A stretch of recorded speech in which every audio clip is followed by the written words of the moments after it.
Alors, avant de commencer, de nous présenter, petit tour de piste. Qui c'est qui était là dès mardi où on a fait Regard sur l'IA? Donc, il y en avait déjà quelques-uns qui étaient là. Qui c'est qui ensuite a pu suivre l'atelier animé par Jean-Philippe et Pierre sur l'automatisation? Il y en avait pas mal aussi.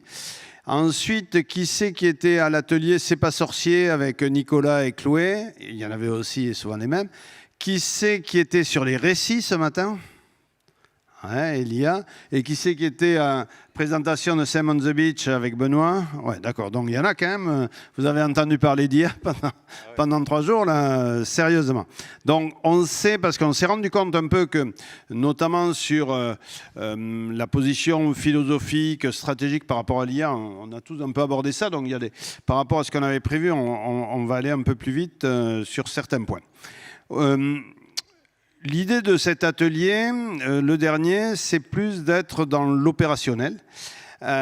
Et le fait qu'il y ait Jean-Philippe et Benoît, c'est important parce que chacun a, depuis 3 ans maintenant, pas mal d'expérience autour de l'IA.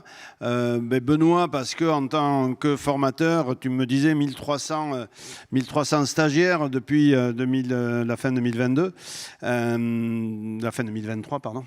Oui, puis c'est en 2023 qu'on a fait notre première saison, en fin 2023, un peu partout en France, dans différents offices de tourisme. Jean-Philippe, avec le groupe IA et Tourisme Groupe au Québec, il y a une infolettre à laquelle vous pouvez vous abonner, iaetourisme.com si ce n'est pas encore fait. Merci, je fais la pub aussi. Ouais, voilà. Et c'est vrai qu'en faisant les tournées dans le Québec, en rencontrant beaucoup l'industrie touristique locale, il y a une bonne vision de qu'est-ce qu'on a fait, jusqu'où on est allé en 2 ans autour de l'adoption de l'intelligence artificielle, des pratiques d'intelligence artificielle dans les entreprises, des risques aussi. Moi-même, je suis pas mal en accompagnement de structures et j'essaie de regarder comment, dans l'organisation, dans le management, c'est le plus pertinent pour pouvoir intégrer un avantage, de trouver un avantage concurrentiel avec l'IA. Et c'est vrai que ça fait plein de paramètres. Donc on va vous parler de tout ça, avec au début, pour se mettre en jambe, et puisque ça va être sympa, un petit flashback à la fois sur des données et à la fois sur des outils. On s'est vu l'an dernier aux ET pour ceux qui sont venus, peut-être ceux qui nous ont suivis, puisqu'avec Jean-Philippe, Benoît et Nicolas François de la RT Grand Est, nous enregistrons un petit vidéocast, une vidéo YouTube qui s'appelle 30 minutes IA et tourisme, de façon irrégulière pour le moment, mais maintenant on s'est promis, ça va être très régulier, 1 fois par mois. Et donc on a présenté déjà pas mal de choses, mais un petit flashback que va nous faire Jean-Philippe sur qu'est-ce qui a changé depuis qu'on s'est parlé. Et au départ, on démarre avec les outils. Qu'est-ce qu'il y a de nouveau avec quelques petites démos? Oui, donc on voulait simplement prendre le temps, prendre une dizaine de minutes pour montrer qu'est-ce qui est arrivé au cours de la dernière année qui est venu changer un petit peu au niveau de l'IA. Premier élément, je pense, important qui est sorti au mois de février, c'est tout ce qui est Deep Research. Donc, qui ici a essayé la fonctionnalité de Deep Research dans ChatGPT? OK, c'est bien. Ou dans Perplexity, ou dans Perplexity, Gemini. ou dans un autre outil. C'est bien. Pour ceux qui ne l'avaient pas essayé, il faut que ça devienne rapidement votre nouveau meilleur ami. Donc, vous allez voir, Deep Research, c'est le mode qui permet, dans ChatGPT, de générer des rapports. Donc, vous savez, normalement, on fait une requête dans ChatGPT, on va avoir entre 600 et 800 mots maximum par réponse. Le mode de Deep Research permet d'aller rédiger entre 20 et 30 pages de documents d'un seul coup. Donc, simplement pour vous donner un petit exemple, je voulais sortir un rapport Deep Research qui a été fait. Donc, ça a été fait pour la région de Auvergne-Rhône-Alpes où ils avaient un rapport d'activité pour l'année précédente et pour l'année 2024. Et avec l'aide d'un Deep Research, qu'on est venu lui demander, c'est fait la rédaction complète du nouveau rapport d'activité 2025 dans un premier temps, en allant chercher les nouvelles données. Donc, en allant chercher toutes les statistiques au niveau du nombre de visiteurs, en allant sur Internet, en allant consulter les communiqués de presse qui ont été publiés dans la dernière année et fait la rédaction d'un document. Et simplement pour vous montrer à quoi ça peut ressembler par la suite, bien, regardez ça, on est capable d'avoir maintenant un document d'une 30aine de pages qui est écrit avec déjà là, le mot du président qui est là au départ, les détails, il y a des sources partout. Donc, et regardez, je peux dérouler, il s'agit là d'un seul document qui a été écrit d'un seul coup. Donc, et je pourrais dérouler encore longtemps là. Donc là, on est plus dans un 30 à 40 pages qui ont été rédigées, qui vient faire sauver là, des dizaines d'heures de travail aux organisations en simplement utilisant le mode Deep Research. Il y a également le mode agent qui est sorti au cours de la dernière année. Donc, le mode agent, c'est un contrôle, si on veut, semi-autonome de l'ordinateur par ChatGPT, ou si on lui demande une requête, comme par exemple, dresse-moi la liste de 50 influenceurs pour la famille à Montréal et donne-moi les résultats dans un chiffrier. Je sais qu'on aime bien ce terme-là. Chiffrier, c'est un tableur pour nous. Donc, vous m'excuserez. Mon ChatGPT me comprend même dans mon accent. Donc, quand on utilise le mode agent, ce qui va arriver... Reconnais que quand même, c'est logique qu'on ne vous comprenne pas tout le temps quand même. Ah oui, c'est correct. Moi, je dis ça, je dis rien. Même nous, on ne se comprend pas, donc c'est correct. Donc, ce qu'il va faire, le mode agent, il va prendre un certain temps, mais il est capable de lancer une fenêtre autonome qui va pouvoir aller faire certaines recherches. Et là, vous allez voir, donc, on voit le raisonnement. Donc là, on voit qu'il ouvre une fenêtre, on voit qu'il va faire des recherches sur Internet, qu'il va aller collecter les données et automatiquement, par la suite, il va prendre ces données-là, aller les mettre dans un chiffrier, dans un tableur et nous sortir les informations. Donc, deux modes avec une puissance vraiment très, très, très forte. Donc, Surtout qu'avec le mode agent, on peut par exemple le laisser... alors, il nous redonne la main, mais se connecter à nos propres comptes. Si on veut, par exemple, qu'il aille voir dans nos mails ou qu'il aille voir sur notre réseau social Facebook. Et tout ça se fait en langage, voilà, comme si on avait un assistant à côté de nous. Tout à fait. Et Jean-Luc, ça nous amène au deuxième point. Écoutez, c'est comme si c'était arrangé, mais... On arrive au mode connecteur, justement. Donc, dans la dernière année aussi, il y a la sortie de ChatGPT 5, donc au mois d'août. Nouveau ChatGPT, il y a eu certaines améliorations, certaines lacunes aussi. Mais une des améliorations qu'on a eues, c'est l'ajout de connecteurs. Donc, maintenant, vous êtes capable de connecter votre ChatGPT, notamment avec vos Gmail, notamment avec vos calendriers, avec même là, Microsoft Teams, OneDrive, etc. Ce qui fait que vous êtes capable de poser des questions à ChatGPT et qu'il puisse aller voir dans les informations dans ces connecteurs-là pour vous sortir l'information. Donc, étant donné qu'il a accès à l'ensemble de vos emails, par exemple, mais vous pouvez lui poser une question en disant c'est quoi toutes les instances, admettons, où j'ai discuté de tel sujet, sors-moi la liste des emails et il va le sortir. J'avais un cas récemment où est-ce que justement j'avais trop de emails concernant un certain sujet. Je lui ai demandé de m'organiser tout ça. Il m'a donné un beau chiffrier avec toutes les informations parce qu'il avait accès à ça. Donc, ça, c'est important. Aussi, récemment, dans les dernières semaines, ils ont sorti d'autres types de connecteurs qui permettent de se connecter avec d'autres plateformes, notamment Booking.com et Expedia. Ce qui devient vraiment important, notamment au niveau de tout ce qui est découvrabilité ou GEO, pour être capable de sortir. Parce que si maintenant on pose des questions comme « Trouve-moi un hôtel à Paris de telle date à telle date », bien l'importance de sortir dans les moteurs de LLM est encore plus importante parce qu'on va pouvoir booker directement dans les plateformes comme ChatGPT, qui va maintenant même être capable d'avoir des transactions directement à ce niveau-là. Il y a aussi, j'en ai parlé à ceux qui étaient là hier, mais je me devais de le répéter, l'aspect de la voix. Donc, la voix partout maintenant.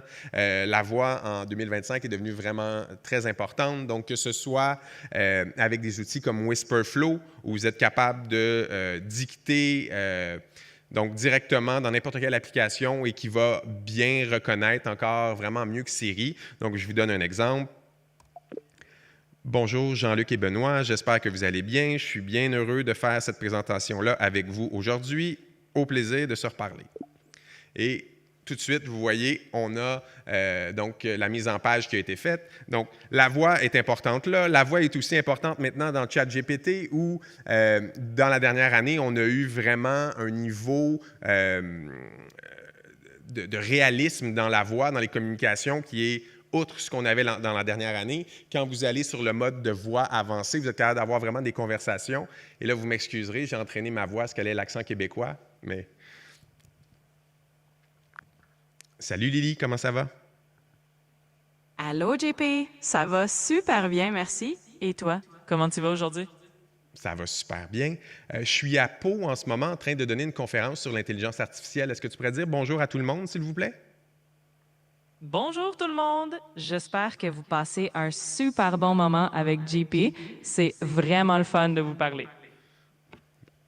Et on pourrait continuer de lui parler, lui demander de nous faire des rédactions. Dans la voiture, c'est génial pour être capable d'entraîner ce dialogue-là, même de créer ses emails. Vous arrivez au bureau, vous avez toute la transcription qui est là, vous êtes capable de l'utiliser. Donc, la voix, vraiment importante. Il y a toute la partie génération d'images aussi. Qui ici a essayé Nano Banana? OK, quand même. Donc, Nano Banana, c'est le nouvel outil de Google qui permet de créer des images, donc à partir même de certaines images. Donc, vous pouvez prendre une image et lui demander « Je veux que tu ajoutes un petit complexe hôtelier d'environ 20 chambres sur le bord de l'eau dans cette photo. »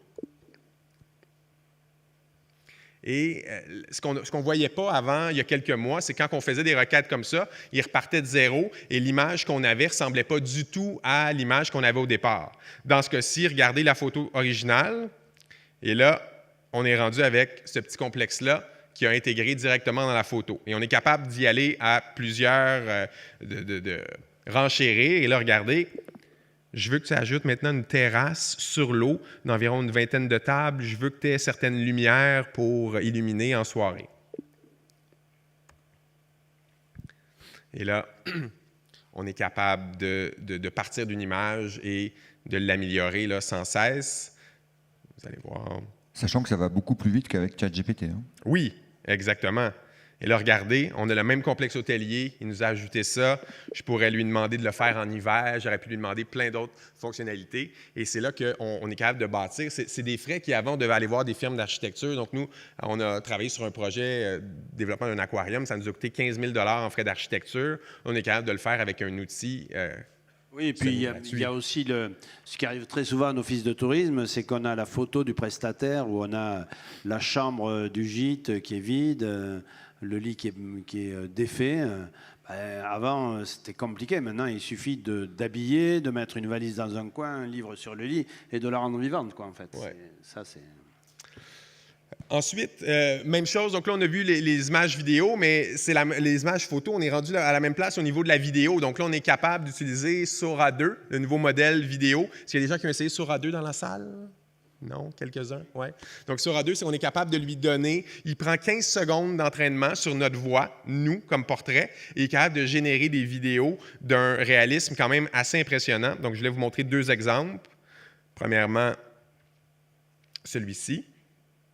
Arrivé à l'aéroport de Toulouse, il fait 12 ce matin, les bagages sont récupérés. Maintenant, je prends le train pour Pau. Le trajet est tranquille, on traverse la campagne. Je viens d'arriver à l'hôtel, je m'installe un peu avant de repartir.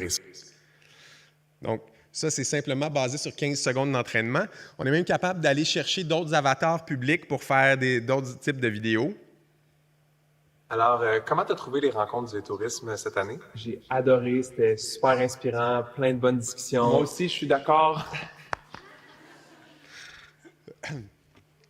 Donc, on est capable, donc vous voyez le réalisme basé uniquement sur 15 secondes d'entraînement. Donc, vers où on s'en va d'ici 6 mois, d'ici la prochaine année, on va vraiment être ailleurs. Donc, on va pouvoir faire des annonces, on va pouvoir faire des cours vidéo quand même là, facilement.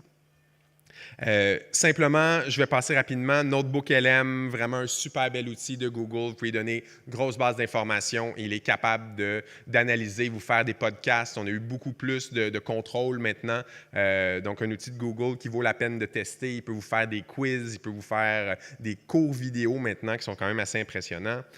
On a aussi de l'IA dans tout. Hein? Ici, vous avez un réfrigérateur avec IA. Donc, vraiment, je ne sais pas à quoi ça va servir, mais quand même, c'est une des outils. Mais aussi, c'est intégré dans plusieurs outils qu'on peut vouloir utiliser, notamment Airtable, pour ceux qui utilisent Airtable, où est-ce qu'on est capable de, si je prends par exemple une base qu'on fait et je lui demande donne-moi une liste de 10 événements ou salons qui se déroulent à Montréal à chaque année. Je veux simplement la liste de 1 à 10 sans autres détails.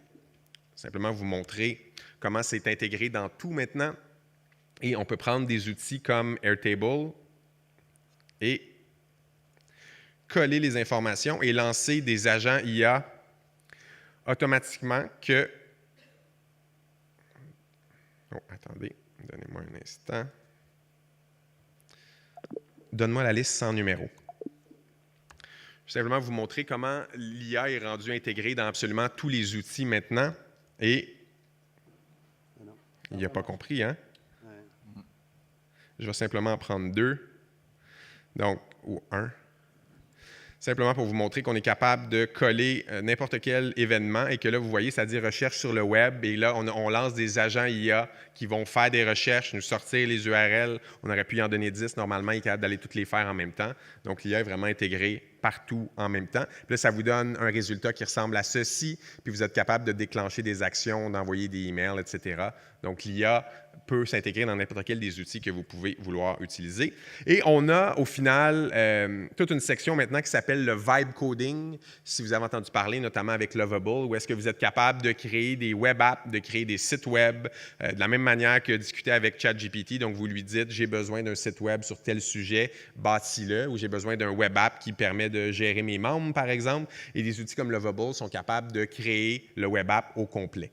Donc là, on est là. Ce n'est pas encore, je vous dirais, perfectionné. Il reste encore quelques améliorations à faire, mais on a vraiment fait des pas de géant au cours de la dernière année et on s'en va vraiment vers là au cours de la prochaine année où est-ce qu'on va pouvoir monter des systèmes complets avec ça.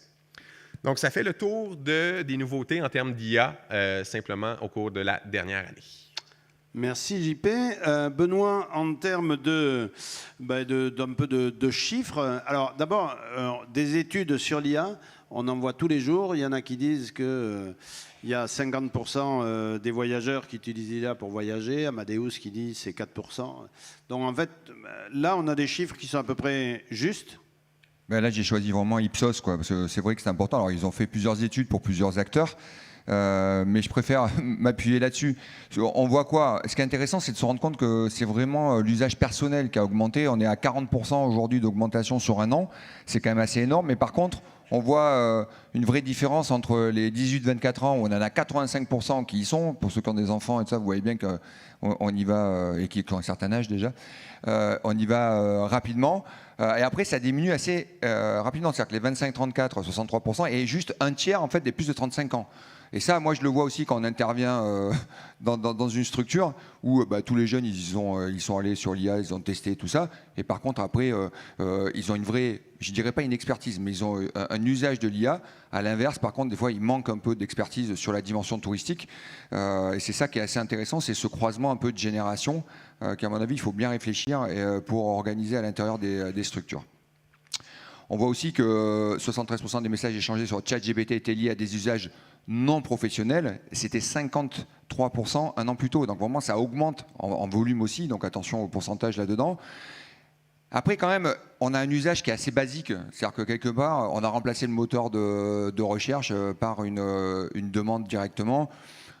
Potentiellement, on a envie de se faire un courrier. Allez, fais-moi un courrier pour. C'est pas quelque chose de compliqué, quoi. On est vraiment dans quelque chose de simple et ça c'est intéressant à bien considérer, et avec quand même aussi toujours la persistance de crainte, hein, de crainte face à l'emploi, et je pense que c'est un peu normal qu'on en ait. C'est un peu justifié. Parce que je pense que là on est en train de basculer un peu dans un autre temps où va se poser des vraies questions, et puis sur la logique de l'environnement. Alors c'est pas quelque chose obligatoirement que je ressens moi fortement au quotidien tout ça, mais c'est quand même quelque chose d'important. Ouais. Ça, c'était au niveau personnel. Donc, c'est quand même intéressant parce que c'est quand même l'usage en fait de nos clients, de nos prospects, quoi, hein. Par contre, au niveau professionnel, on a vraiment une croissance qui est beaucoup plus faible. Alors ça, c'est pour ça que c'est quand même un peu inquiétant aussi des fois. 30% de conversations sont professionnelles sur GPT. Alors, s'il y a eu beaucoup au niveau personnel, c'est normal que le pourcentage baisse. Avec 41% des actifs en font usage, 30% ponctuellement, 11% régulièrement. Mais par contre, dans ces 11% qui sont réguliers, c'est quand même 94%, et ça, moi, c'est ce qui m'intéresse le plus. Ils considèrent que l'IA les rend plus efficaces. Donc c'est-à-dire que si on y va vraiment, ça apporte une vraie valeur ajoutée. Après, un usage qui est relativement limité, pareil, au niveau professionnel, on reste simple, donne-moi des conseils pour faire telle tâche. Donne-moi de l'information et puis de la rédaction, de l'édition. Mais c'est vrai que moi je le constate régulièrement, on est quand même sur des approches assez loin de tout ce qu'on peut faire sur l'IA, quoi. Et un point aussi qui est fondamental, c'est que finalement il y a un usage assez sauvage. C'est-à-dire qu'en fait, au niveau professionnel, j'ai un compte moi gratuit souvent la plupart du temps, mais des fois il y en a aussi qui l'ont payant. Et puis 57% des utilisateurs professionnels utilisent leur propre outils et 28% sans en informer la hiérarchie. Alors là, ça pose la question avec les ateliers qu'on a vus hier, le côté juridique, la RGPD, tout ça. Attention quand même, il y a des règles du jeu à avoir. Vous mettez à disposition des données, d'accord, dans une machine qui peut être récupérée sur des logiques d'apprentissage, ainsi de suite. Bon. Ça veut dire surtout aussi que pour une entreprise, une organisation, même si elle n'est pas, elle, encore à l'IA ou qu'elle ne veut pas y aller, mais les collaborateurs, ils y vont. L'IA est dedans, quoi. C'est quand même une valeur ajoutée importante dans leur travail. Moi, je comprends tout à fait qu'on y aille expérimenter. Après, globalement, quand même, je trouve que malgré le fait que ça fait pratiquement 2 ans et demi, 3 ans maintenant que on a quand même peu de projets vraiment à 100% très matures et intégrale dans les structures. C'est-à-dire que souvent, on a un gros projet, on a fait un bot, on a fait un site web intégré là-dessus.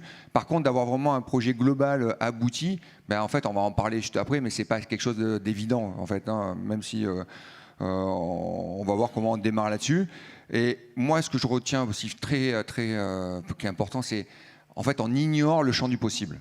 Voilà, je pense que sincèrement, moi c'est très, mais je pense que globalement, même les gens qui pensent qu'ils maîtrisent la chose, on est entre 15 et 20% de ce qu'on peut faire véritablement sur ChatGPT. Donc, ChatGPT et autres IA. Et puis même chaque fois qu'on échange, nous, par exemple, ensemble, on découvre encore d'autres choses, quoi, en fait. Donc c'est sans arrêt. C'est pour ça que l'échange, il est super important. Et chaque fois qu'on rencontre une structure et qu'on rencontre quelqu'un qui a j'ai fait ça, j'ai fait ci, en fait, il y a un champ du possible énorme, surtout dans l'innovation. C'est-à-dire qu'on peut faire plein de choses en fonction de son métier. C'est ça qu'on va voir là-dedans. Alors, du coup, c'est ça qui nous intéresse. Comment on intègre l'intelligence artificielle dans son organisation en 2025? Parce que tu viens de le dire, il y a finalement assez peu de choses qui sont abouties. Il y a des études qui montrent que finalement, il y a beaucoup d'entreprises qui sont déçues, qui avaient misé beaucoup, et puis finalement, c'est pas si efficace que ça. On a finaliser la sensibilisation, je pense, un peu partout. On a fait des tournées, il y a eu des conférences, toutes les rencontres professionnelles ont parlé d'IA. Les collaborateurs donc utilisent l'IA dans leur vie privée. Logiquement, tout devrait être super simple aujourd'hui, mais en fait, ça ne l'est pas. Et du coup, ton témoignage, Benoît, et ton témoignage par rapport aux structures que tu accompagnes aussi, comment tu vois ça? Moi, je pense qu'un projet IA, c'est quelque chose où on va y aller pas à pas, quoi. C'est-à-dire, on ne va pas arriver d'un coup, paf, je claque des doigts, ça y est, je vais y arriver. Donc ça se mûrit. Il faut quand même une vision stratégique. Il faut que cette vision, elle soit en lien aussi avec l'équipe. Il faut qu'on ait un côté vraiment engagé. Il faut qu'on soit créatif. Donc la première étape, d'abord, c'est l'acculturation. C'est-à-dire que si vous ne savez pas de quoi vous parlez, d'accord, vous ne pouvez pas faire un projet. Et ça, c'est mine de rien. Enfin, je sais parce que la première fois, moi, l'un de mes premiers clients, ça a été ça. Justement, après la première édition de Pau, on voudrait que tu nous accompagnes là-dessus. Mais en fait, si on ne parle pas le même langage, c'est pas possible. D'accord, donc il faut déjà faire ce premier travail, transformer en sachant de quoi on parle. Je parlais du champ du possible, c'est ça, d'accord, pour innover l'écosystème, en lien quand même avec ce dont ont besoin les clients, comment on fait le lien entre l'usage de l'IA et le besoin du client, surtout dans la logique de l'hyper-personnalisation. Pour ceux qui étaient là ce matin, c'est quand même la plus grosse évolution, c'est ça, c'est-à-dire qu'en fait, on va avoir des réponses individualisées. Et alors que jusqu'à maintenant, en fait, on faisait des segments de clientèle, ainsi de suite. C'est pas obligatoirement vous qui allez apporter la réponse, mais c'est les moteurs de réponse qui, eux, vont puiser dans, par exemple, la data que vous allez récupérer ou comment vous l'aurez mis en scène sur vos pages, qui va créer finalement la réponse qui va être personnalisée. Et ça, sur toutes les facettes finalement de vos usages professionnels, parce que souvent on pense que oui, c'est la rédaction. Non, c'est pas que la rédaction, c'est tout le monde, c'est de l'accueil, c'est le service communication, c'est la comptabilité, c'est l'administratif, c'est le management global. Finalement, il y a une facette vraiment dans les usages professionnels. 100%, on peut tout faire en fait avec de l'IA. Il faut juste le savoir. Hein. Et pour ça, il y a quand même quelque chose qui est important, c'est le temps. C'est-à-dire qu'en fait, si on pense qu'on va y arriver, ben non, il faut du temps. Il faut du temps pour digérer, l'assimiler. Vraiment, c'est quelque chose qu'il faut pratiquer au quotidien. Et puis il faut accepter aussi que le monde dans lequel on est, et j'en parlerai juste après, va évoluer et qu'il faut l'accepter pour arriver à changer, quoi. Donc la transformation, elle est avant tout une transformation qui se situe au niveau des managers. C'est-à-dire que ce n'est pas que les équipes. C'est-à-dire que si le manager ne comprend pas qu'on doit changer et que ça c'est un enjeu majeur pour lui, ben, en fait il va y avoir des vrais blocages là-dessus. Et alors, je ne vais pas témoigner, mais il y a quand même souvent des problèmes de cette nature-là. On pense que des fois c'est la technologie qui va changer. C'est pas vrai. Dans toutes les grosses transformations qu'on a eues, la technologie donne de l'opportunité, mais c'est le management qui permet de faire la mutation et la transformation.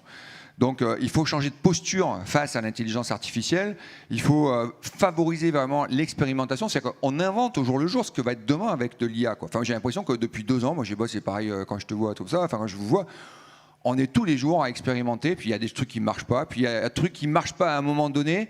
Moi je me rappelle, j'ai fait des prompts, ça ne marche pas, puis d'un coup on est passé aux IA à raisonnement, et paf, le même prompt, il marche.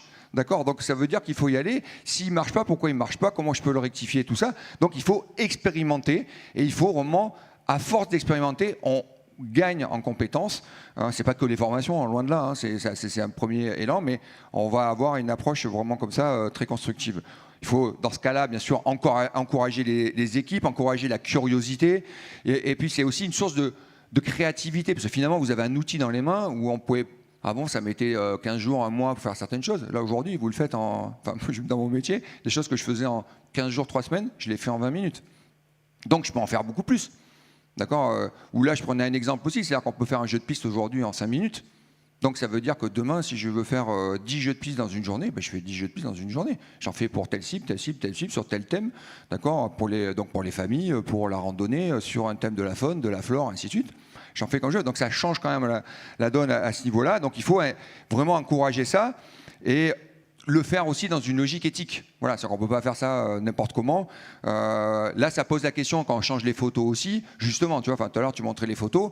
Est-ce que quand j'ai une chambre qui est comme ça ou quand j'ai une maison qui est comme ça, est-ce que je rajoute une terrasse, d'accord? Ou alors une serviette sur un lit, ça va?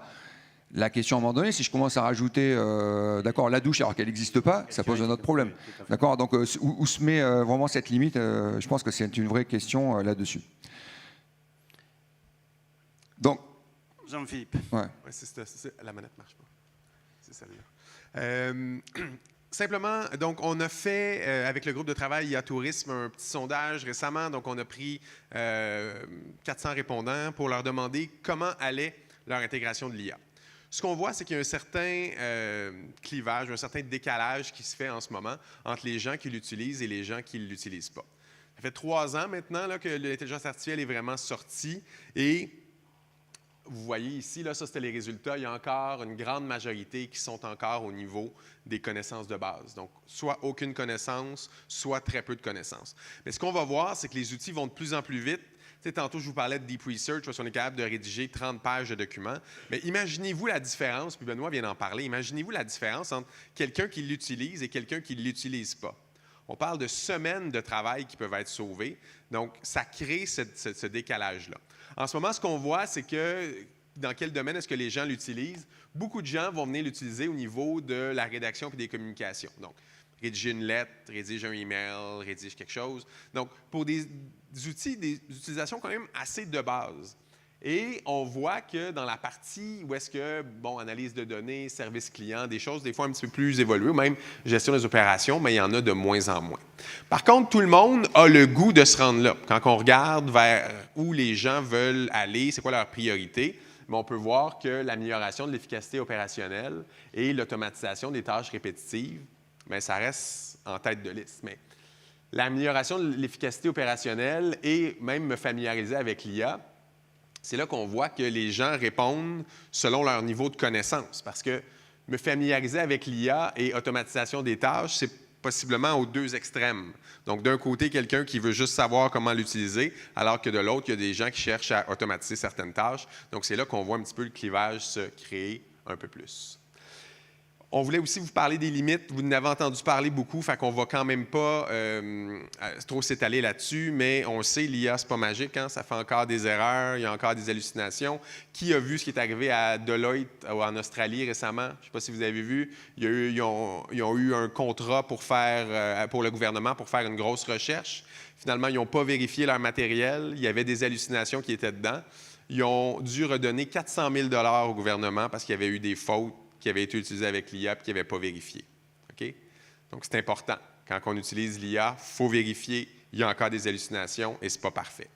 Il y a l'impact environnemental, on en a parlé aussi, puis Nicolas, hier, en a parlé avec Chloé, mais tout l'aspect du cadre légal et éthique qu'on doit prendre en considération aussi. Oui, donc, nous ne minimisons pas l'ensemble de ces limites, mais comme ça a été vraiment beaucoup abordé dans les autres ateliers, on ne va pas y revenir. Là, on est vraiment dans cette question-là, l'adoption et la façon pour une organisation d'intégrer l'IA. Est-ce qu'on est juste sur une adaptation ou carrément sur une transformation? Et est-ce que finalement, pour une organisation, aujourd'hui, mardi après-midi, il y a Yann, le directeur des Combrailles, qui disait « chez nous, pas d'IA ». Parce qu'on a décidé qu'on pouvait vivre sans et puis qu'on allait prendre le temps en plus, et c'est totalement respectable. Mais est-ce qu'aujourd'hui on peut vivre sans? Et quand on intègre l'IA, est-ce que juste on adapte ou bien est-ce qu'on se transforme carrément dans son organisation? Et là-dessus, il y a une vraie question sur laquelle j'aimerais bien que chacun vous réagissiez. Benoît. Moi, c'est évident qu'on est dans une transformation, mais en plus, on l'en a déjà vécu. Enfin, on a vécu... avec l'évolution d'Internet, des réseaux sociaux, ainsi de suite. Et de toute manière, on a une accélération de la technologie dans nos sociétés. Si on ne se transforme pas, on ne s'adapte pas. Donc en fait, la vraie question, à mon avis, elle est là, avec un vrai danger derrière. Voilà. Moi aussi, je pense qu'on se transforme, mais il faut avoir été de l'autre côté pour regarder en arrière et dire « je ne reviendrai jamais en arrière » pour se dire que ce n'est plus une option. Hier, je l'expliquais pour ceux qui étaient dans la conférence, nous, du côté du service à la clientèle dans mes entreprises, on a sauvé 500 heures pour la réponse automatisée au courriel et on a sauvé 600 heures au niveau des embauches, au niveau des ressources humaines. Est-ce que je serais capable maintenant de regarder en arrière et de dire hey, finalement, l'IA, j'ai plus le goût de l'utiliser. On va rajouter 1100 heures de plus de travail maintenant cette année. Donc, juste de poser la question, c'est d'y répondre. Donc, je pense vraiment que ça transforme les organisations. Surtout si ces 600 heures, tu les as redistribuées à quelque chose qui crée de la valeur dans ton entreprise par rapport à la concurrence, bah, tu vas avoir un avantage concurrentiel. Et c'est ça, enfin, l'enjeu. Mais là, on est au début de la courbe, qui est une courbe exponentielle. C'est-à-dire qu'au départ, elle est plate et puis peu à peu, elle va monter, elle va s'accélérer. Et ce qui est important, c'est de ne pas attendre qu'elle soit en haut pour commencer à s'y mettre, parce que là, sinon, c'est mort. Au revoir. De toute manière, vous ne rattraperez jamais le... Aujourd'hui, en plus, on est dans cette période où pour les organisations privées, mais surtout publiques, les OGD, on est quand même dans une période de disette budgétaire qui n'est pas une période qui va être courte. C'est une période qu'on va vivre pendant pas mal d'années. On est avec un certain nombre de missions qui ont été totalement disruptées, préemptées par d'autres. C'était la commercialisation, c'est maintenant l'information, etc. Donc en fait, pour les OGD, s'ils ne sont pas présents sur l'animation de l'offre, sur la collecte de la donnée, s'ils ne sont pas présents sur le terrain, pour moi, ils sont morts, quoi, en fait. Et aujourd'hui, tout OGD, moi que je rencontre, tout office de tourisme, il a des problèmes de temps. C'est-à-dire, ah ouais, moi j'aimerais bien aller voir mes prestataires, j'aime bien aller faire des visites, mais on n'a pas le temps parce qu'on a plein de tâches, on doit remplir le SIT, on doit faire des postes, on ne peut pas tout faire et tout faire bien. Là où on peut se dire qu'on remet une priorité sur ce qui va être le sauvetage de la structure et la légitimité de la structure demain, en se faisant aider par des moyens techniques pour faire des tâches qu'on peut faire à l'intelligence artificielle. Et là-dessus, c'est une vraie posture de stratégie d'organisation qui, évidemment, ça ne se fait pas la semaine prochaine quand on rentre de Pau, mais je pense que prendre conscience que c'est un des moyens pour faire face aux problèmes qu'on a dans les années à venir et du coup mettre en place, et on va le voir comment, l'ensemble des éléments de formation, de sensibilisation, de structuration. Il y a vraiment là un management à avoir qui peut permettre à des organisations de pas mal y aller. Pour le moment, on doit dire, on en discutait, on n'a pas beaucoup d'exemples quand même d'organisations qui vraiment sont transformées. Mais non, parce qu'après, ça prend vraiment du temps. En fait, ça prend du temps, il y a de la méthode, ça ne s'improvise pas. Et on pense qu'on va faire une formation, mais l'assimilation, elle est super longue, en fait. Et surtout, le transfert vers son activité professionnelle. C'est-à-dire qu'OK, on peut faire joujou à un moment donné. Attention aussi à expérimenter. Je fais un outil, un deuxième outil, un troisième outil. Attends, et demain, c'est quoi la création de valeur sur son métier à soi? Enfin, la vraie question, moi, je suis extrêmement vigilant, même en tant que consultant formateur. Moi, c'est est-ce que ça rentre dans mon business, dans mon plan? Est-ce que je crée de la valeur, d'accord, dans la prestation que je fais, quoi? Si c'est pas ça, d'accord, c'est super de faire des belles photos. Enfin, moi, j'entends. Mais, oui, c'est un peu ce que disait Jean-Philippe sur une organisation avec des entreprises, sauver des heures de travail, c'est pas mal. Mais avec la limite qu'on a dans les petites structures, et tous les prestataires de tourisme sur les territoires sont confrontés à ça. Quand on est solo, freelance, quand on est une TPE, quand on est 3, qu'on fait déjà plein de choses, où est-ce qu'on trouve le temps de reposer sa stratégie, de se former, de se sensibiliser, d'identifier les secteurs où l'IA pourrait nous faire sauver du temps? C'est-à-dire que l'investissement est quand même important, quoi. En fait, je crois que c'est vraiment la limite des choses. Oui, et il ne faut pas oublier aussi que la barrière à l'entrée là, va diminuer beaucoup. Les outils se démocratisent de plus en plus, vont devenir de plus en plus accessibles. Google a récemment lancé, là, notamment au niveau de l'automatisation, Opal, où est-ce que tu peux simplement décrire ce que tu veux comme automatisation et il te le bâtit au complet. Donc, c'est important, puis on en parlait, puis on va en reparler tantôt.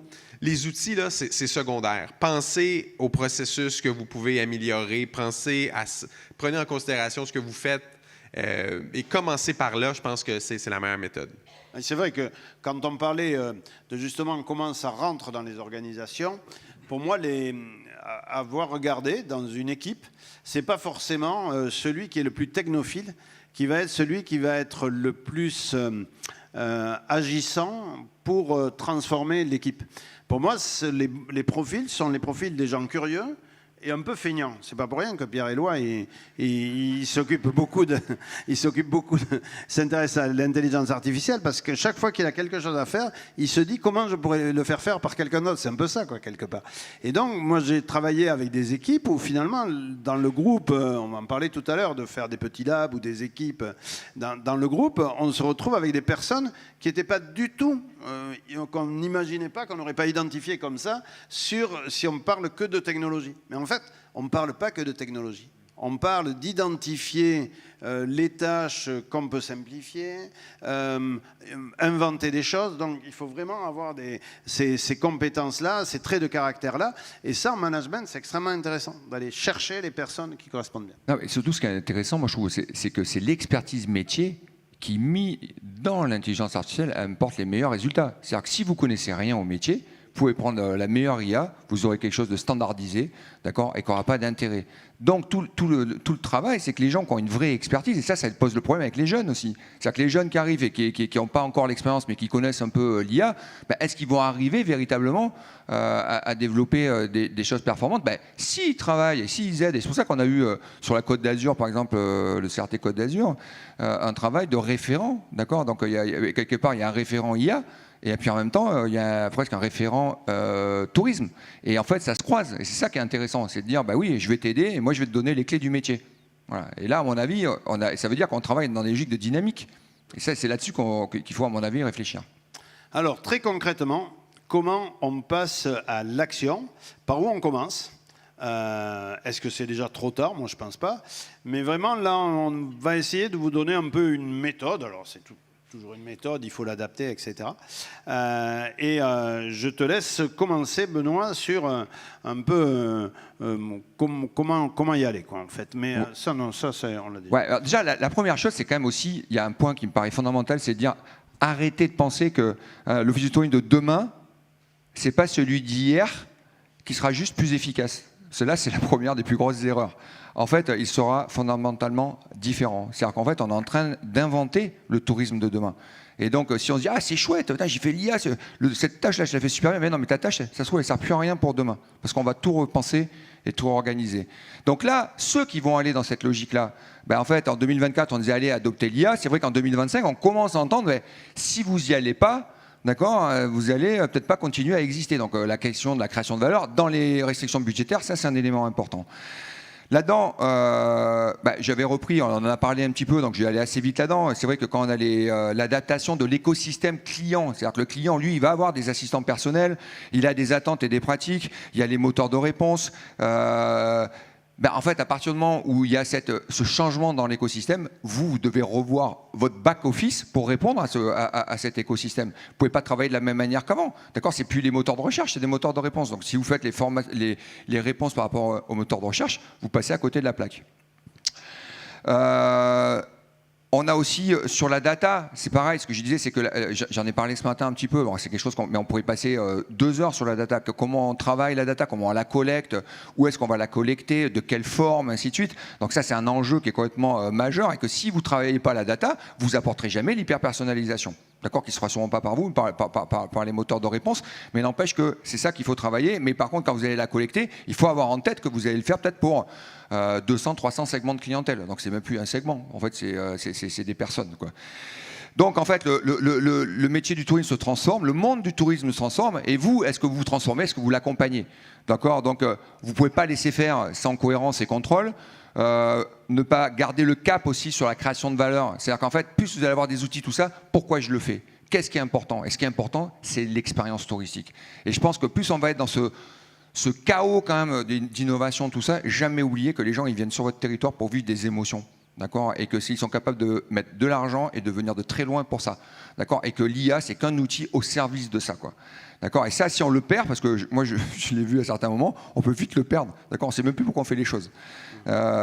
Et ça veut dire aussi, là-dedans, attention, être responsable vis-à-vis de vos collègues et de vos équipes. C'est-à-dire qu'il y en a sûrement ceux qui sont ici aujourd'hui, ils sont motivés de ça, mais alors, il y en a qui sont restés dans vos bureaux de ça, qui ne sont peut-être pas motivés. En plus, ils ont peut-être peur aussi de l'IA. Il y a des convictions, ainsi de suite. Et par contre, vous ne pouvez pas avancer avec d'un côté ceux qui avancent et ceux qui n'avancent pas. Parce que là, ça va poser des vrais problèmes dans la cohésion de l'équipe, dans la performance de l'équipe. Ça va faire des tensions, tout ça. D'où l'enjeu aussi managérial à ce niveau-là.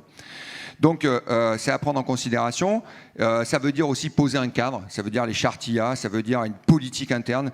Ça veut dire un accompagnement global de l'usage.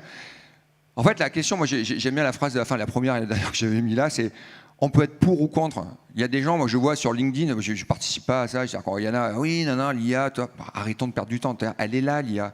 C'est fini. Je veux dire, vous n'allez pas revenir en arrière. Donc, de toute manière, l'énergie, c'est pas obligatoirement, oui, la réguler ou savoir comment vous travaillez avec. Mais par contre, le problème, c'est pas ça. Le problème, c'est d'agir vite et bien pour arriver à se transformer, à s'adapter au nouveau monde qu'on nous offre. Je ne vous dis pas, moi, pourtant, je travaille beaucoup avec l'IA, que franchement, j'aurais signé il y a 3 ans en arrière pour avoir le monde d'aujourd'hui. Mais j'ai pas le choix. De toute façon, c'est fini. Enfin, et donc, j'ai arrêté de me perdre. Donc adapter, c'est pas mal. On avait ce matin, Sébastien, dans l'atelier sur les contenus, donné des exemples. On peut avoir des outils sobres, on peut avoir une conduite et une politique d'IA très adaptée à ses valeurs aussi. Ça, c'est ça qui est important. Jean-Philippe. Oui, simplement pour montrer un petit peu l'évolution qu'on est en train de vivre, il y a vraiment 3 étapes dans le niveau d'utilisation de l'IA. Donc, ce qu'on connaît beaucoup en ce moment, c'est l'IA comme étant un exécutant. Donc, on pose une question, on a une réponse. Donc, c'est pour rédiger une lettre, demander de répondre à un courriel, etc.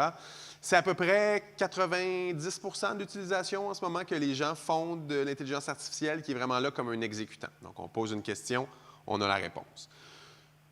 Ce qu'on est en train de voir, c'est une espèce de chiffre. Donc là, on veut s'en aller plus vers l'IA comme étant un assistant. Où est-ce que là, on a les modèles de raisonnement, Benoît en parlait tantôt, on a des modèles qui sont capables de se poser des questions. On a des modèles qu'on est capable de demander de réfléchir à notre place, de faire le deep research, comme je vous montrais tantôt, le mode agent. Où est-ce que là, on peut leur laisser une semi-autonomie. Ils partent de leur bar, ils vont chercher de l'information et ils nous reviennent avec le résultat. Ce qu'on voit, c'est qu'en ce moment, la vitesse ou la durée avec laquelle l'IA est capable de partir, réfléchir de son bord et nous revenir, double à tous les 6 mois. En ce moment, ils sont capables de peut-être agir pendant une période d'environ 2 heures. Donc, dites-vous, 2 heures maintenant, dans 6 mois, on est à 4 heures. Dans 1 an, on va être à une journée de travail complète, qu'on va être capable de déléguer une tâche à l'IA et lui dire « Pars, reviens-moi dans 8 heures avec toute l'information » et tu vas être capable d'avoir toute l'information. La troisième phase, c'est vraiment l'IA comme un collègue. Donc là, c'est vraiment là qu'on est capable de gagner une tonne de temps. Donc c'est là qu'on est capable de déléguer des tâches, qu'on est capable de lui donner une semi-autonomie, de l'entraîner avec un cadre, de lui donner accès à une base de connaissances et que là, il va agir comme si c'était un collègue de travail. Dans un avenir pas si lointain, vous allez avoir tous des collègues IA qui vont travailler dans vos structures. Je pense qu'on peut se dire que dans un avenir, d'ici 4-5 ans, ça va être monnaie courante, qu'il va y avoir des tâches qui vont avoir été déléguées, que ce soit le service client, que ce soit une partie de la comptabilité, que ce soit plein d'autres départements où est-ce que ça va être monnaie courante d'avoir ça. Et c'est important de le prendre en considération.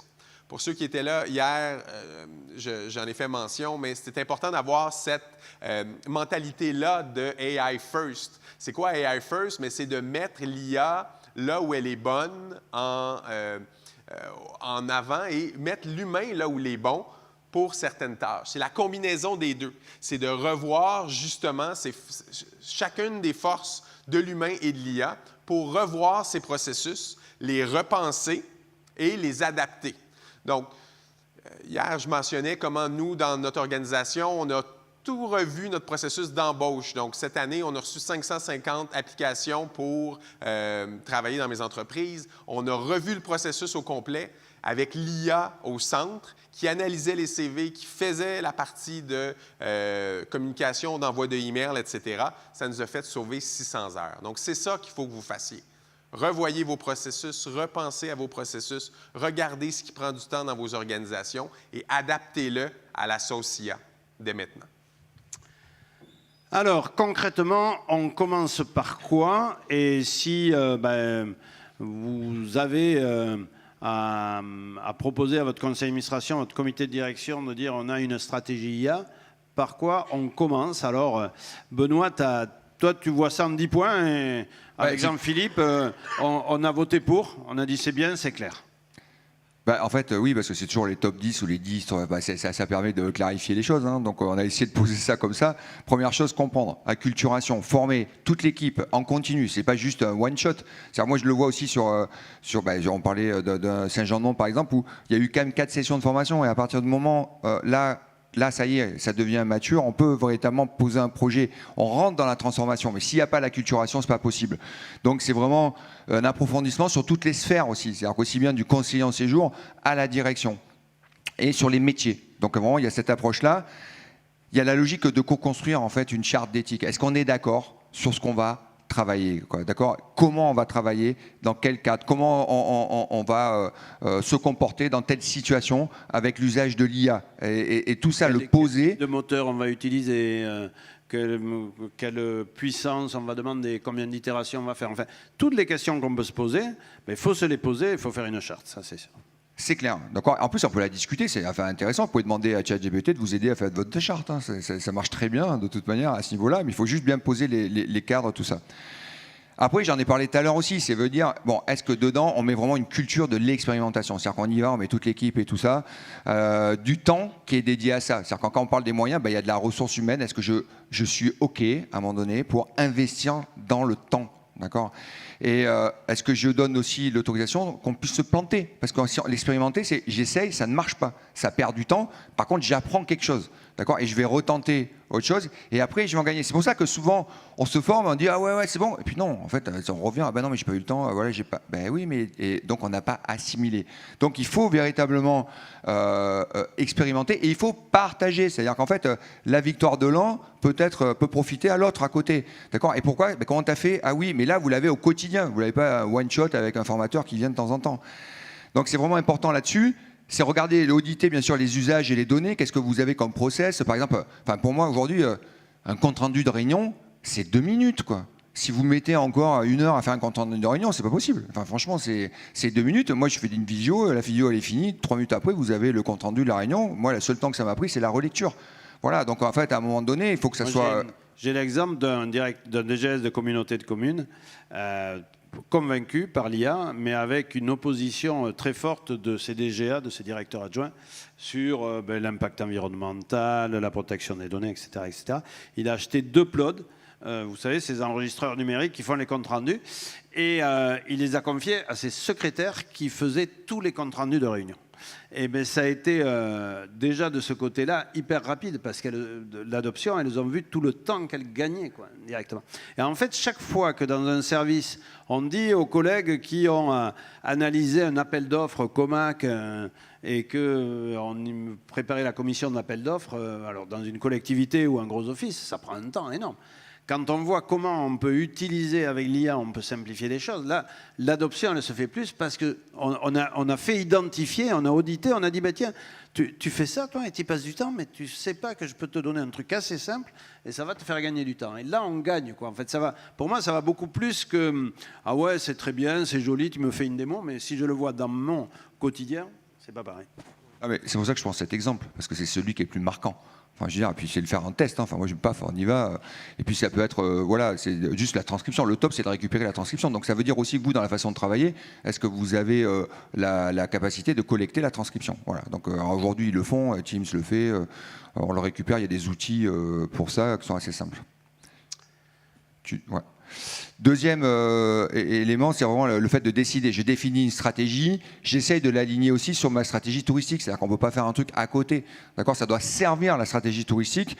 Quel usage de l'IA dans l'assistance directement des équipes, mais aussi dans le service direct aux visiteurs. Donc là, il faut voir ces deux, le back-office, le front-office quelque part, hein, et en lien et non pas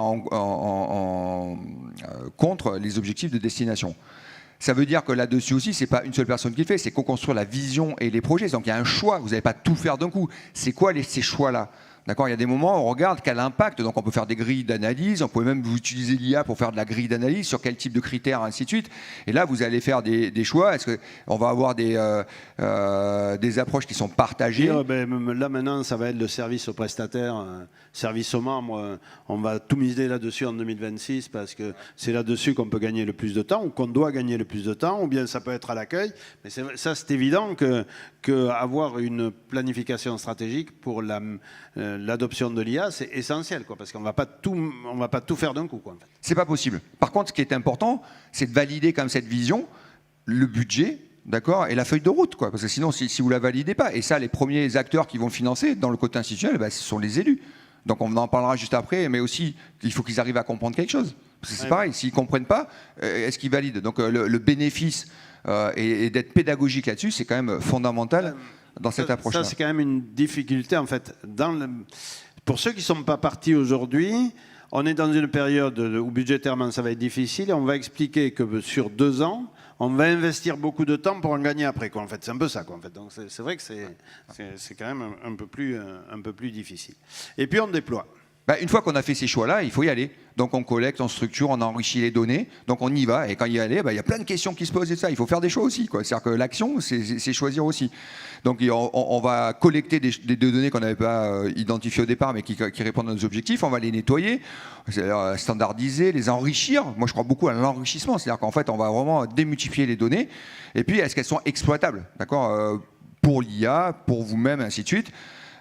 Lancer des petites victoires, d'accord, rapides. C'est-à-dire où est-ce qu'on a gagné, où sont les bénéfices et comment on communique dessus. D'accord, on parlait exactement des comptes rendus de réunion, ainsi de suite. On essaye de mesurer aussi la chose et on communique sur les succès. Donc en fait, c'est gagnant quand même. Voilà, on n'y va pas comme ça. Et en fait, après, ça c'est important, c'est de devenir un hub d'innovation territoriale. C'est-à-dire que je pense que l'IA, ça ne s'arrête pas à votre destination. Moi, j'ai un exemple comme ça dans le Tarn où finalement, on a fait ce travail de fond avec l'Office du tourisme, première initiation, hop, perfectionnement. Puis après, on y va, information aux socioprofessionnels, conférence, formation des socioprofessionnels, et on a fini avec formation des élus. D'accord ? Et bien en fait, là, on a tout l'écosystème qui rentre dans une démarche de compréhension, et donc ça facilite. Alors, ce qui est intéressant, c'est que c'était un élu qui était à la présidence de la structure, et on a pris tous les acteurs. Donc cette logique-là d'avoir un projet qui dépasse les frontières, mais finalement, moi je pense que pour une logique de promotion de destination, c'est fondamental en fait. Hein. Parce que si vous êtes bon en tant qu'office du tourisme, mais par contre que vos professionnels ils sont encore à la rue, et puis ce qui est assez intéressant quand on voit ça, justement avec des logiques d'atelier avec les socioprofessionnels et ainsi de suite, c'est comment l'impact il est direct en business. D'accord, c'est-à-dire que si vous travaillez déjà la visibilité, les newsletters, enfin les réseaux sociaux, des choses qui sont relativement simples, en plus qui ne sont pas très compliquées, alors ça a un impact direct. Et ça peut faire le lien totalement avec la dynamique de l'Office du tourisme. Voilà à peu près les 10 points qui me paraissent fondamentaux. Simplement pour ajouter sur les points de Benoît que je trouve vraiment pertinents, 2 petits points. Premièrement, là, essayez de nommer une personne dans votre organisation qui est responsable de l'IA. Ce qui arrive, c'est que, étant donné que l'IA touche à tout le monde, puis s'il n'y a personne de désigné, ça finit par tomber entre des cracks souvent. Donc, si vous avez une personne qui est désignée, qui est responsable de l'implantation de l'IA au sein de votre organisation, ça va vous aider. Parce que la personne va prendre ça sur ses épaules, va avoir une imputabilité de s'assurer que tout le monde soit à jour. Donc, vraiment une bonne façon de commencer. L'autre chose, quand Benoît parlait de Quick Win, là, il a raison, c'est des petites tâches à faire. Ça peut être les comptes rendus, ça peut être de simplement créer un costume GPT avec les informations de votre organisation que vous n'avez pas besoin de répéter à chaque fois. C'est des petits gains qui, quand vous allez voir la puissance que ça vous donne, vous n'aurez plus revenir en arrière.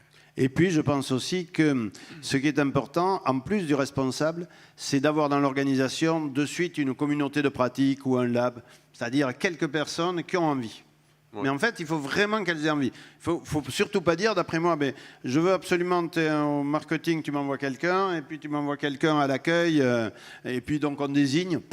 Non, peut-être qu'il y aura 2 personnes de l'accueil, peut-être qu'il y en aura 3 du marketing, mais il faut des gens qui aient envie, ensemble, de faire les choses, et qui vont se retrouver.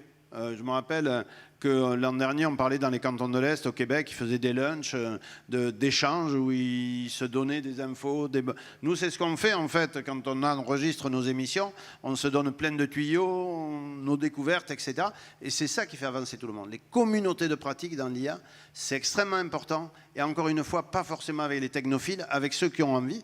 Ça avance beaucoup autour de cet animateur IA. Quoi. En fait, c'est l'expérimentation qui est vraiment là-dedans, tout ça. Et je pense que ça rentre... moi, je suis complètement d'accord. Hein, j'ai quelque chose, ça aurait dû être un élément, mais ça rentre là-dedans. Mais ça veut dire aussi d'avoir un chef de projet.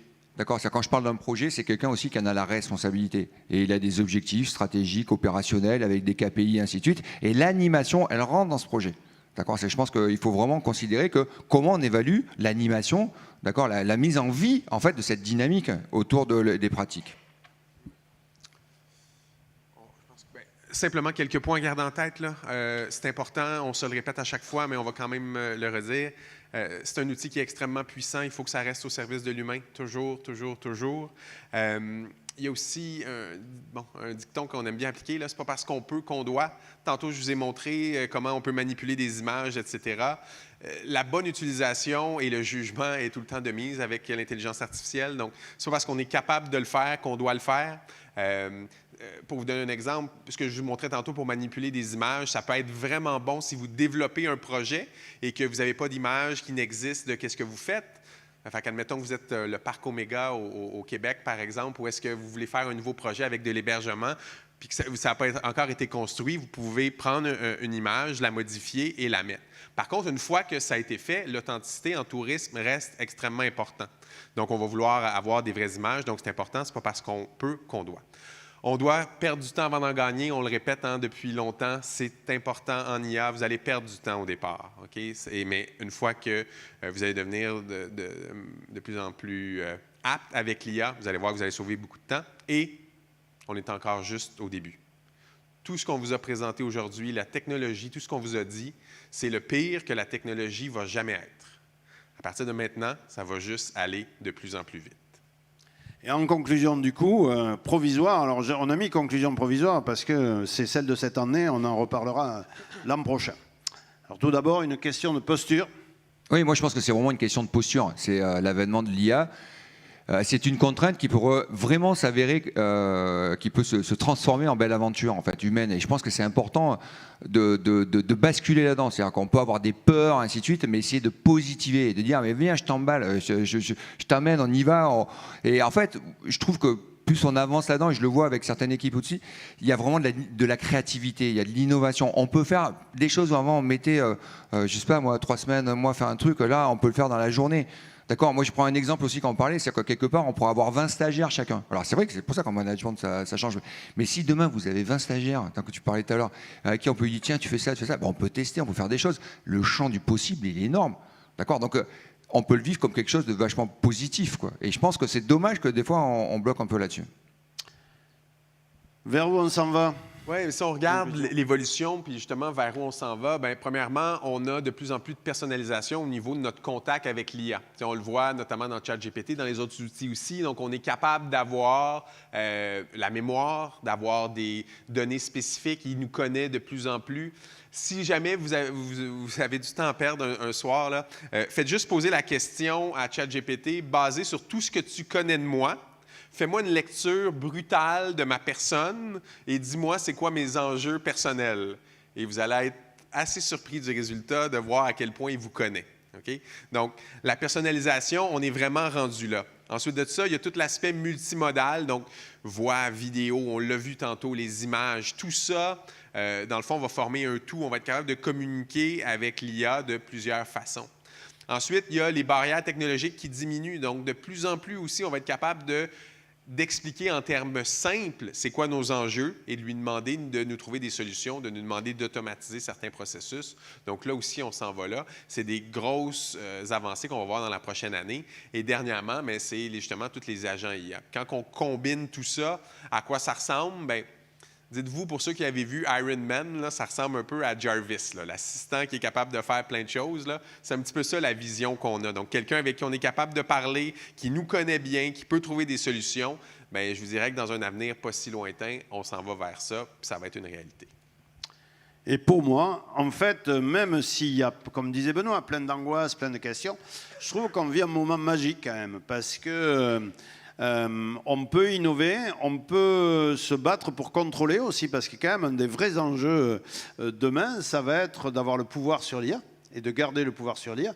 Donc si on ne connaît pas celui que parfois on peut considérer comme adversaire ou comme dangereux, on n'y arrivera pas. Donc c'est magique parce qu'on a plein de choses à inventer, on a plein de choses à organiser, mais c'est d'abord pour moi vraiment une question de management et de vision stratégique d'organisation. On y est, on y va, on a les outils et d'après moi, ça peut nous rendre de sacrés services dans les années à venir, donc je suis vraiment plutôt confiant. Voilà. Est-ce qu'on a le temps pour... je ne sais pas s'il y a une réaction ou une question. Il est juste 15h30, on doit avoir 2 minutes. Si vous voulez, si vous souhaitez intervenir, témoigner, ou si vous êtes totalement... Est-ce que vous êtes là, à l'instant précis, après 2 jours et demi, à entendre parler de l'IA, de ses dangers, de ses possibilités? Qui c'est qui serait plutôt... déprimé? Qui c'est qui serait plutôt déprimé là? Qui c'est qui serait plutôt enthousiaste? Ah, voilà. Et qui c'est qui serait enthousiaste mais vigilant? Aussi, d'accord. Voilà, je crois qu'on est là, on est un peu raccord, il me semble, quoi, en fait. Hein, c'est enthousiaste et vigilant avec beaucoup de choses à faire. Un peu, donc on va reprendre nous nos petits vidéocasts, on vous tiendra au courant. Vous avez la lettre du groupe IA et Tourisme aussi qui est extrêmement intéressante. Sur le blog on en parle un peu. Donc en fait aujourd'hui il y a la lettre de Nicolas aussi, Travel Tech IA Café. Enfin je ne me rappelle jamais dans quel... Enfin son nom est trop compliqué quoi en fait de toute façon. Mais enfin vous voyez ce dont je veux parler. Excusez-moi Nicolas. Voilà. Et donc il y a pas mal de moyens d'information. On parle de beaucoup d'outils d'IA, mais quel est le coût en fait? Moi j'ai une question juste à raccourci, je me suis dit tiens en fait on va acheter une licence ChatGPT à tous les gens de l'agence, puis en fait tu fais le calcul, puis en fait on a pour 10 000 balles de ChatGPT de licence par an quoi. Et en fait avec tous les outils que vous nous montrez etc, tous les combinés, finalement chacun a son petit coût cumulé etc, si on le déploie globalement sur une structure ça commence à être aussi un sacré coût quoi. Ouais. Oui en fait... moi, une réponse, c'est que, c'est sûr qu'il ne faut pas, enfin, à part si tu expérimentes, il ne faut pas prendre des licences partout, il faut prendre la licence correspondant aux besoins. Et ensuite, d'après moi, il faut faire juste un calcul. Si j'augmente de 10% un salarié, voilà, qui me coûte 40 000 euros, est-ce que ça va me coûter moins de 4 000 euros les coûts liés à l'IA, quoi, en fait. Pour moi, c'est un peu ça. Mais si on n'augmente pas du tout, à ce moment-là, c'est sûr que ça peut avoir des coûts additionnels qui vont très vite. Mais si ça permet de faire mieux, de faire plus, ben voilà, c'est juste une question d'équilibre de coûts. Mais moi, Léo, pour répondre précisément à la question, là, si j'avais un choix et que je commençais, que j'avais seulement quelques outils que j'avais absolument besoin, je commencerais avec une licence ChatGPT qui, En passant, et là, c'est juste entre nous, c'est pas enregistré en Ludovic? Non, c'est ça. Donc, c'est simplement pour dire que vous êtes capable de partager, notamment avec les projets. Là, vous pouvez avoir, mettons, le marketing qui a son propre compte et avoir un projet par personne et d'être capable de partager des informations avec ChatGPT. Deuxième outil que je prendrais, c'est Airtable, donc avec lesquels on est capable d'avoir des données. Troisième outil, c'est Make. 23 pour ChatGPT, 24 pour Airtable et 9 pour 10 000 opérations dans Make. Donc, ça vous fait environ là, une cinquantaine ou soixantaine de dollars US ou euros. Ouais. Et avec ça, vous êtes capable de sauver des centaines d'heures et je pense que c'est suffisant. Et le dollar est bas, donc ça fait beaucoup moins d'euros. Voilà. Je dis ça parce qu'en fait, là, tous les gens avec qui j'étais sur le salon, ils m'ont tous dit, en fait, on paye tous la licence en perso. Léo, quand est-ce que tu nous la payes en retour, quoi? Voilà, c'est vrai que là, globalement, on l'a globalisé, en fait, nous. Ouais. Ok. Moi, je rajoute juste un Claude, quand même. Il faut un compte Claude. D'accord, c'est le meilleur. Franchement, entre nous, c'est le meilleur. Et après, Gemini, qui a quand même sacrément. Donc, c'est Google. Et je trouve qu'aujourd'hui, au moins dans la structure, avoir un compte de chaque. Après, tu peux en avoir plusieurs à côté. Mais il faut que tu puisses commencer avec l'un, tu vas avec l'autre, tu prends la fonctionnalité du troisième. Et c'est ça. Enfin, moi, aujourd'hui, c'est incontournable. Après, justement, comme tu es beaucoup plus performant, tu augmentes ton chiffre d'affaires quand tu es une entreprise. Donc après, tu vas faire du business, quoi. Voilà. Merci beaucoup. Merci à tous. Excusez-nous, Ludo, on a dépassé de 5 minutes. Ça va ?